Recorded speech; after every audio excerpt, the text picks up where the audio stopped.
Welcome to another episode of the KPMG ESG Expert Podcast Series, where we aim to give you more insight into different CSRD-related issues.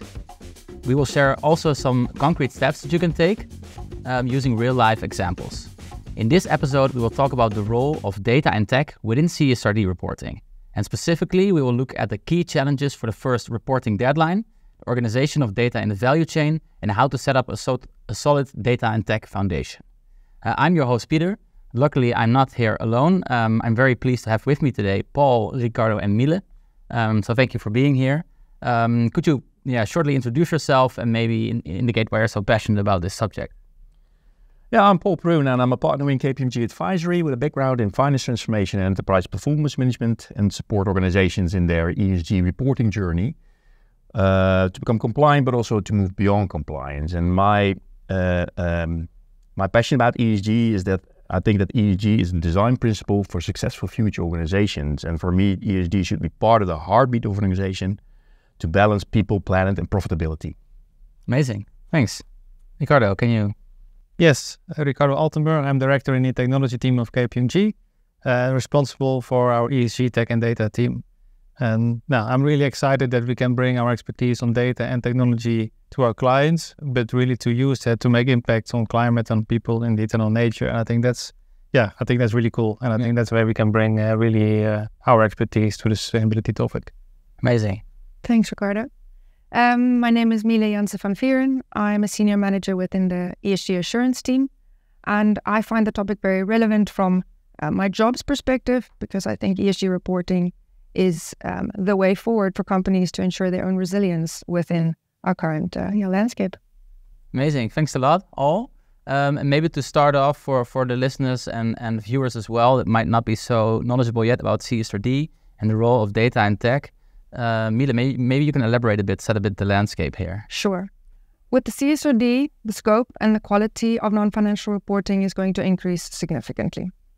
And with that, it brings an increase in the necessity for reliable data, and technology can help our clients in that. So I'm hoping that today we can delve a little bit deeper into the topic.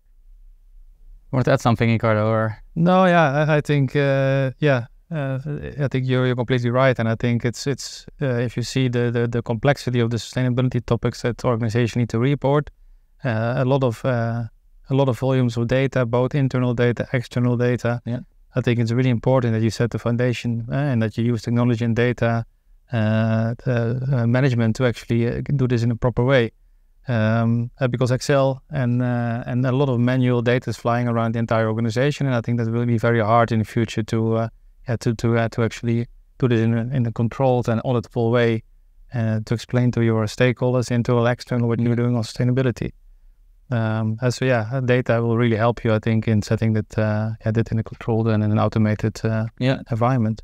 Yeah, there's a lot that comes at those companies at the moment in that sense. Yeah, and I think that's also to add to that. I think that one of the key challenges that we see for companies, especially for the first time they report on CSRD, is the lack of availability or maybe the granularity or the detailed information that's required. If you look at the CSRD, it's a broad set of KPIs. Luckily, not all KPIs need to be reported on, right? Only the material topics. So that's a benefit. But what typically see with companies is that they think they're in good shape on the data side. But to give you just two examples there. For example, which HR-related data, for example, the FTEs are typically an indicator that is much more used for social-related indicators to report on. What we encountered that for some organizations that the definition of an FTE within Chile or Argentina is typically different than what we see in Bangladesh or in Belgium. Yep. Then we aggregate it and report it out as a group function. There you can find some challenges in having a standardized approach, a good and thorough understanding of what you report actually. It's also what we see with decarbonization calculations, organizations that have multiple business units that calculate the carbon footprint on their own way of thinking and own standards there. And again, if you aggregate it, you can move into some issues there. Because at the end, you need to disclose the information to the market. And you only have the one time, the first opportunity to disclose the information. And if the information is not reliable or correct, they need to restate that basis a year after the first report. Yeah. And that's where you then like to avoid that. Exactly, because then you're moving into an area where that impacts the brand value, right? Yeah. No, and I think that's you touch upon a very important topic. I think data quality and reliable data, I think, is a critical challenge, and I think, and especially I think for sustainability topics, you touched upon it in your introduction as well, is that you need such granular data. For example, if you think about biodiversity impact, and you finance farmers in Brazil. That you need very granular data about where is this farm located and what is actually the impact of that farm on the surrounding, on water, etc. And I think how do you do that is of course a big question, but indeed, if you use that data to report on or to make strategic decisions, you have to make sure that the data is reliable, because I think, if you use this data to say, for example, to a client in the future about, okay, I have some targets that I need to reduce my impact on the biodiversity or carbon.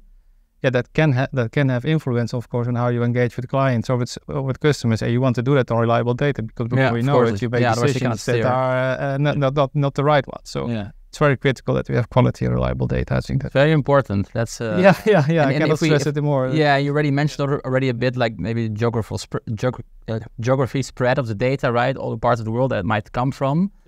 We also touched upon the data in the value chain a bit later. Maybe Miele first, can we highlight a bit or touch upon, let's say, the more short-term necessities regarding data and tech and CSRD? So what is needed first? Let's put it like that. Needed first. So I think that Paul and Riccardo already touched on some of the challenges. I'll elaborate a bit more and then also briefly lean in towards possible solutions to look on. So I think the first one was scope. It's just so much broader than it was in the past. So if you think, you mentioned geography, but also you're not just assuring past performance, you also are expecting our clients to now look forward to say something about future possible or actual impacts and risks or opportunities that you might experience. And it's also both qualitative and quantitative. And in the past we had that too. But even the breadth of that has increased significantly. So I would say scope of the reporting is one of the issues, and then quality and reliability, but also availability of the data is an issue. So what companies need to discern for themselves is, what data do you need? What will you actually be using it for? Because there's a lot of data that's out there that is available, but do our clients know what they're going to use it for? And then also to determine within your own business, but also looking broader at your stakeholders and other external information sources, where can you get the information from that you need, and how reliable are those sources? And I think something which will be crucial is for management to remember that ultimately they're responsible for the quality of the information. It doesn't matter whether it's coming from an external source or internally. They are ultimately responsible, and they need to have the necessary governance and controls in place to provide that reliance. Now, I can also imagine that it must be difficult for companies find a balance between what do we need to do now to make sure we're okay for this year. But at the same time, companies also want to look forward a bit to be prepared for what might come a bit later, right? I don't know if you can elaborate a bit on that, Paul, how you see that. Yeah, sure. How can they find that balance? Yeah, and that's a difficult one. That's also depending on the maturity of the organization, right? Maturity on the level of data availability and quality, their system landscape. But it's also looking at the complexity of the organization and looking at the end-to-end processes. Because when we're talking about CSRD, it is a compliance-driven exercise, although the idea behind is to do a broader transformation, right? But in fact, the majority of organizations approach the CSRD as a compliance exercise. So you also need to look at your processes, controls, and link that to your governance to have a controlled and governed process in place in order for the external auditor to give a limited assurance, right, in the nearby future. So what you typically see is that organizations that are less mature are still thinking about Excel to use Excel going forward, but Excel is not the enabler to extract information from data sources or facilitate that end-to-end process. Have sufficient controls in there. So I think what we typically see in the next 1 or 2 years that a lot of companies are moving away from Excel and looking at different types of tools to leverage their capabilities to automate their process and controls and the reporting. But I do advise to already look at that now, because I think what you see is that this topic is changing so fast, and I think the number of requirements from CSRD, but also from other regulations, is increasing very fast. It's also getting more clear, standardized, and because there's still a lot of definition questions and so forth. Yeah. So I think it's really important that you set yourself also right from the start with good tools and technology to support you in that you have agility in terms of all the changes that are coming to you, and that you work from a solid foundation to be able to report correctly.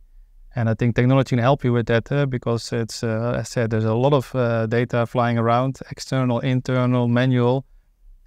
If you need to do that all manually, it will be a very time-consuming task. And I think if you see now in the current also labor markets, I think it's very hard to find people.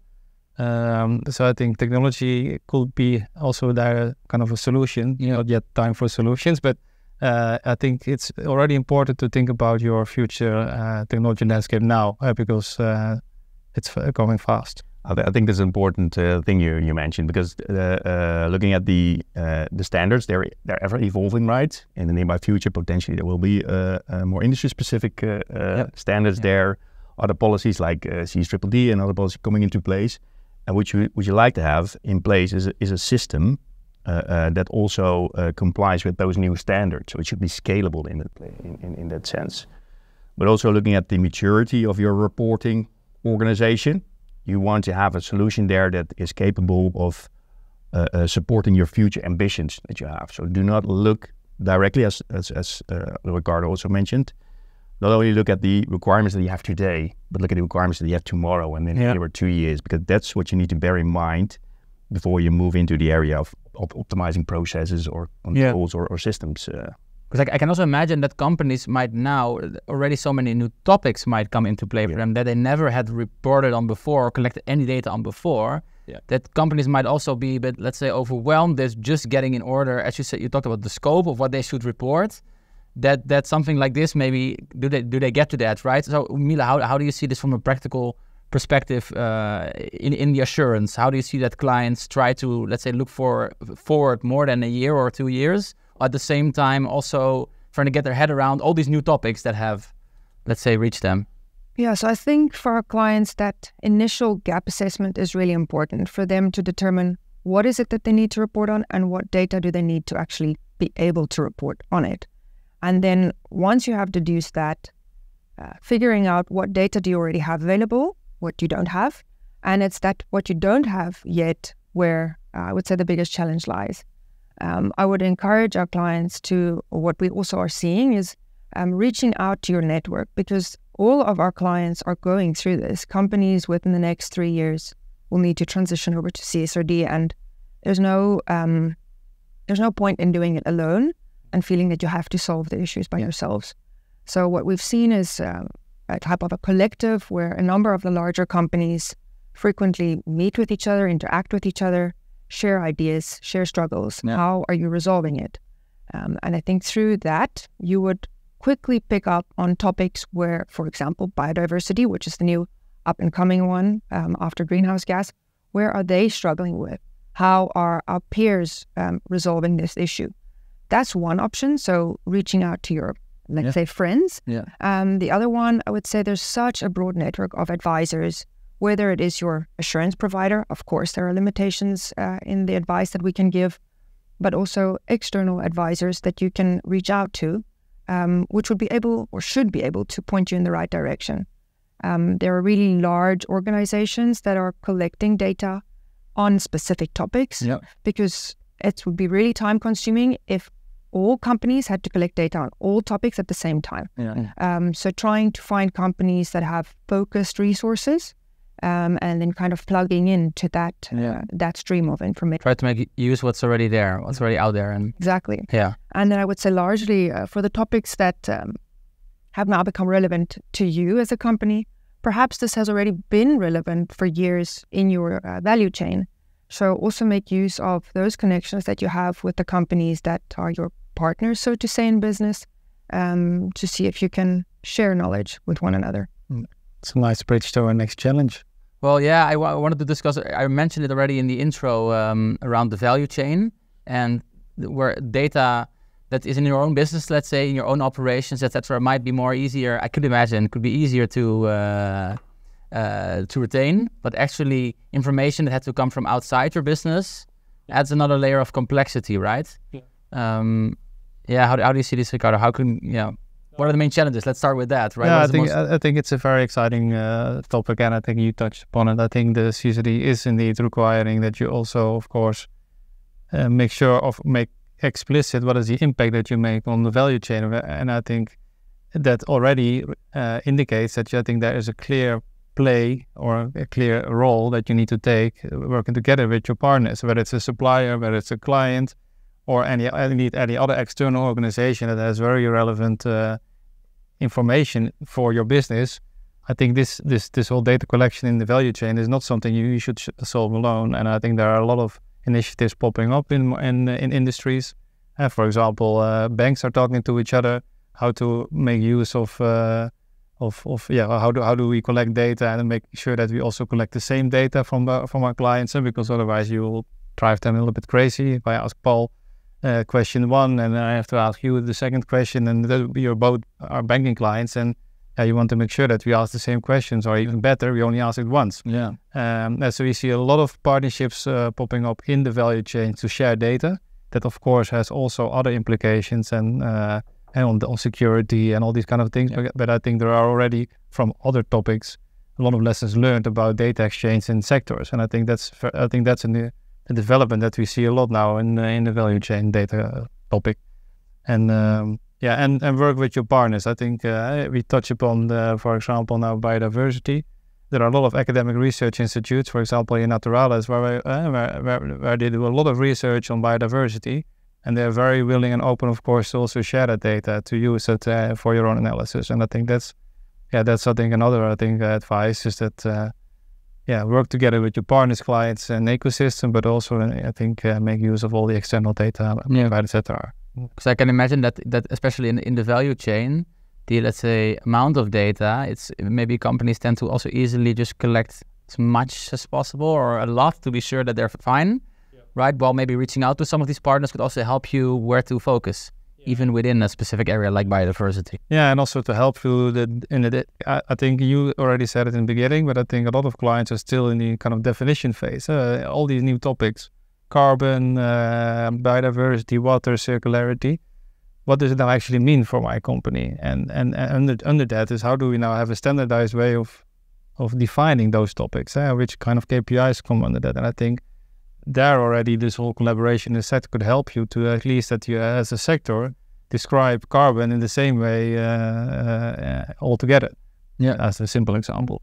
And that's still also evolving. A lot of frameworks, a lot of standards in the market that are evolving for those topics, but I think it's still a work in progress. So I think a lot of collaboration is also required on that level, that at least as a sector you use a consistent approach. Yeah, typically what you also see in the market that nowadays and over the last few months, during the new contracting phase of outsourced services, for example, or new contracts with suppliers, it's not only about the goods that they deliver for a certain price, but in the contract they also include what kind of information should I require from you in order to provide reliable information, and the other way around. So that's the contracting of outsourced services and so on is also impacted by this, which is a good thing, because then you define what you typically need amongst each other. And I can imagine it also works the other way around, that if your company is hired by someone else, they might also have their data requests that they want you to send them because they also have to report maybe on the CSRD. Exactly, and even in some cases, it can be in a supply chain that you're not impacted by the regulations or a specific topic. I don't think that that's the case, but you need to report it to other parties in the supply chain. So you need to capture that information, not for your own purposes, but for the purpose for requesting of the other parties in the supply chain. It's very complex. And I think, of course, over the coming years, I think this will hopefully become a little bit more smoother because more and more companies start to report on sustainability.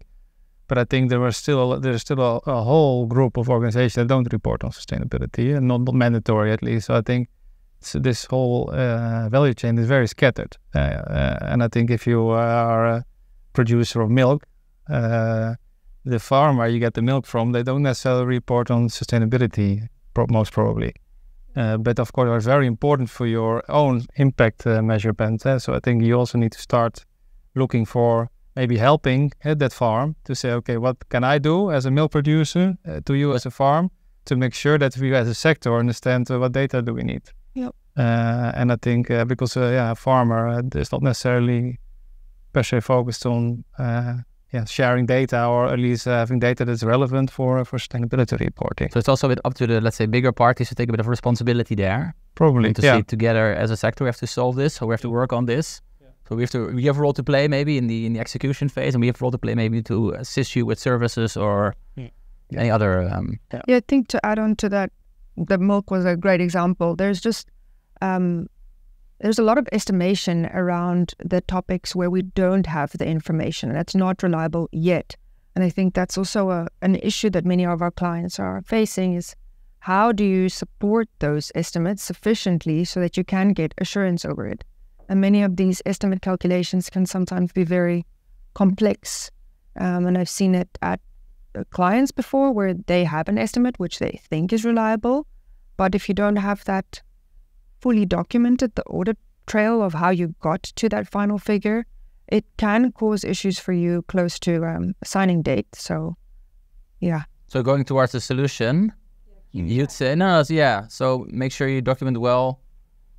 Yeah, I don't mean to jump to the solution. No, Sorry, that's totally Pieter. fine. No, that's totally fine. But I would think just in general, for all of the indicators that will become in scope for our clients, or data points that will become in scope, my recommendation would be have a reporting manual or an accounting manual. And in that reporting manual, preferably, one should really document your definition of that indicator. If there's an underlying calculation, how is that calculated? What is the input for each of the parts of your calculation? What data is being used? What's the source of that data? Yeah. How did you as a company determine the reliability of the data? If there are estimates or uncertainties, how have you assessed that estimation uncertainty? And then I think moving more in towards what Paul and Riccardo had touched on, the process, which is very relevant. So controls, there won't be a necessity for us to do controls testing from a limited assurance perspective, but it's still necessary for clients to have control over their reporting. And therefore, it makes sense, and it also makes it much more efficient for your assurance provider if you've documented your process from end or from front to end. Yeah. So where is your information coming from? Who are the key team members involved in the process? What are each of their roles? What checks and balances are in play? Yeah. And to define your process clearly enough so that an outside party can come in and fact check it. In terms of, for example, reporting, are you doing that on a quarterly basis? What controls do you have in place to follow up on issues, but also upfront to mitigate it and to detect it if there are issues? Yeah. And that can be a lack of data, it can be a computing issue, but to have those steps not just in place, but also documented, I would say is key to identify where do you still have remaining gaps and to ensure an efficient reporting process. Yeah. So it's more than only having the data available and having a system to extract it, right? It goes hand in hand with your process, your control linked to your governance. So the whole operations around it should also be taken into account. That is one of the learnings that we see. Just having a BI tool there that's reporting some indicators is not sufficient. Mm-hmm. And luckily, there are great tools already out there that facilitate automated extraction, but also facilitate a workflow where you can link the workflow to your internal governance. Yeah. So who owns what specific step, who does what validations with automated controls also in there. So we're going in the right direction if you look at technology, but it's always a hand-to-hand between technology, the data, the processes, the controls, the governance, and even people, right? Because at the end, it's not... Well, for compliance reasons, you need to have a report there, but the actual question is, what can I do with the report? What can I do with the outcome, right? How can I steer my business? And there you need capable people who understand the outcome and can advise the business unit managers to become more sustainable. So also the people angle is an important one. And I suppose you want the output to be reliable. And that these systems, in implementing these systems, that more, let's say, how do you say, less... well, if jumping up and down. Yeah. That you have to restate each year maybe because your processes weren't that tight or that well implemented throughout your whole company. Exactly, because if you look at, for example, if finance takes ownership or the sustainability officer takes ownership of that, producing that report, he does not want to have all his people being busy with collecting information, validating it, aggregating it, calculating it, and then at the end, one day before disclosure, they have the report available. Now, basically, you want to have the technology there in place to do all those steps, and at the end, have the people add value in the analysis phase and the interpretation and giving advice to the business to make the right decisions, right? In order to allocate the capital in a more sustainable way, rather than having those people doing, well, less adding value activities that you can automate. Yeah, I can imagine that in the beginning phase of setting that up, you do need those people more and more. Yeah. And slowly you can maybe rely more on the systems, etc. themselves. That's also a maturity where you go through. So it won't be there from today to tomorrow, I guess. No, for most organizations it will not be. No. Yeah, it will be more about, do I have the data, where's the data, run around in the company because it's scattered all over the organization. Yes. You need to go to finance, to HR, to legal, yes. outside your supply chain. So it's more about having that thorough assessment and making sure you have data to report on than already moving into that more mature phase there. Yeah. And Miele, you are an assurance provider. So some of your clients might have already have to report on the CSRD this financial year and definitely years coming. So what we just discussed, do you already see this in place or partly in place? What do you see there? And how has it helps you in your own processes? Definitely already see it in place. For many of our clients that have been reporting under the GRI in the past, at least, and for them it will also be the most relevant soonest because they have to comply from 2024. Yeah. They have already set up a good base in the past. So they're able to use that base and build upon it. A reporting manual, I would say, or accounting manual, whichever term you prefer to use, is definitely one of our starting points. So you've touched on the DMA before, or go into that. But then after that would be looking at the reporting manual to make sure we understand the process. Yeah. And then from there, you can determine whether further work is necessary to understand the process. But also seeing it in practice will be valuable for us because you can describe a process on paper, but then you also need to see that it works in practice. Yeah. So for many of the topics that will be relevant for us, perhaps those that have a higher risk associated to it, will also be walking through the process that the client describes and sees to see if we redo it, do we come to the same conclusions? Okay, very interesting. And I think, Riccardo, especially we talked about the value chain before, right? And there, I imagine that there's a journey coming from very granular data, or sorry, very high level data, maybe now or in the past, to getting more granular towards the future, right? And what is the role of systems in that specific part? Because I can imagine when data is really high level and really uncertain, to what extent can systems, can tech then help to still get this, let's say, relatively reliable output?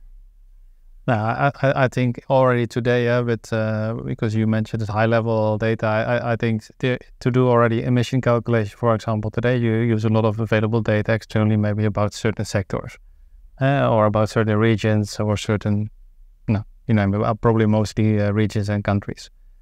Already there, I think to do those calculations, I think it's easier to do that in a solution that supports that it includes certain frameworks to do emission calculations.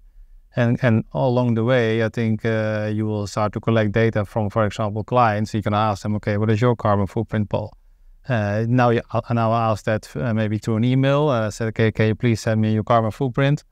But later on, I think you want to, even this manual data collection, you can already start to automate it because it's just easier if Paul automatically fills in this yearly or by monthly or whatever frequency you use, his carbon footprint on a certain set of defined parameters.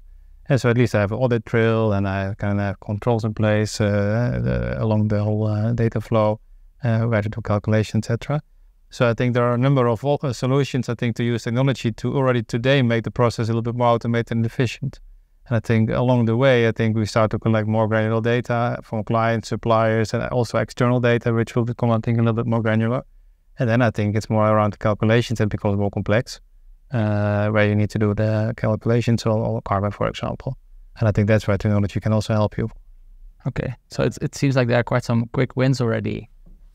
Yeah, can make a big difference. I think if you see now on there are, of course, without being too technical about, and that's also your profession. The technical is okay. About scope, the different scopes of if you talk about carbon. I think a lot of companies, of course, need to also calculate their own carbon emissions. So about, for example, the carbon footprint of this building, or the people that travel by car, for example. Yeah. And that already in itself, just take buildings, for example. We now just probably call the facility manager and say, okay, can you give me the bill from your utility provider to see what the energy consumption was of this building in a certain amount of time. But it is maybe just easier if I just ask the facility manager to every year or every quarter just upload the bill, and we automatically extract the information and it's written on that, and then put it in the system, then we have the data there. Less chance of mistakes in it. Yeah, and without mistakes, and I also don't need to bother the facility manager all the time. And for one building, it's fine, but if I have a location in 200 buildings or 300 buildings in the world, then it can be quite time-consuming to ask 200 facility managers for the energy consumption of a building, which is a relatively simple data point. Exactly. Yeah, I would hope that we have sufficient tooling that can just read that invoice or meter reader itself, take the latest emission factors from whichever source is reliable, and Bob's your uncle, there is the calculation. Yeah, exactly. And I think that's already quite a hands-on solution. I want to actually go towards the end already of the podcast, but towards the end, I want you also to, maybe you have one or two specific actions that you think people that are watching or listening to the podcast can take along with them. They can start implementing in their companies tomorrow. So Riccardo, I give you a little bit more time because you already just discussed actually one. So first, maybe I ask Paul and Miele to come up maybe with one or two specific messages they want to send the people home with. And then maybe Riccardo, if you have another one after that's all fine. Yeah, I think an important one that was already raised, but I think I need to echo that one is look at do a thorough analysis of your current state and what your ambition is. So what do you actually need? And then do not only look at what you need today, but definitely what you need to have in place in nearby future, because next to external disclosure management, internal management reporting becomes much more important because you need to track your performance and make it actionable within the heartbeat of the organization. So do a thorough assessment of what your current needs are, what your ambitions are and future needs are, and put it on a roadmap where you have in a controlled way an execution of the things you need to do. Yeah. And also that mirrors your ambition and maturity. I think that's one. The other one is, I will say, think big, act small. So think about the full CSRD impact on your organization from a KPI perspective, what you need to report, but also from the broader operating model. But then make small steps, right? Make it pragmatic. Start, if you have the time yet still, with just a subset of the KPIs, and start analyzing data, putting it into a system in a controlled way so that you can show that how good it look like for a specific set of KPIs rather than do everything in once. Yeah, that sounds pretty hands-on to me. Thanks. Miele? I would say my most hands-on one was the reporting manual, which I elaborated a bit on, but I would encourage clients to not see the CSRD as a purely compliance exercise. Ultimately, the goal of this data collection is to support your business strategy and ultimately to keep your business relevant. So it's not a hands-on tip, but really a note to our listeners to not lose that it's not a means to an end. The strategy and having your business being resilient, that I would say is the end goal. Beautiful.